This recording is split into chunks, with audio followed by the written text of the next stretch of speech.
चला फरमाइश हो गई, अपन फरमाइश चालू करो। ए का हो कहो। बाबूजी का बेटा लोग ना हवा का सब अब खाली हो गए हम सब धीरे धीरे अब है ना। हाँ हाँ हाँ हाँ ठीक है।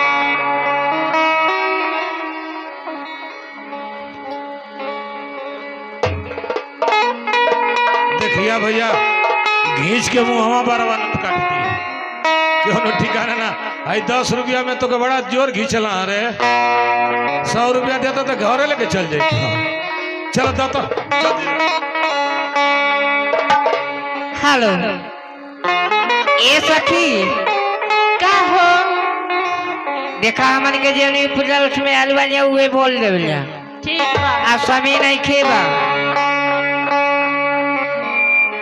अरे बारी मोरी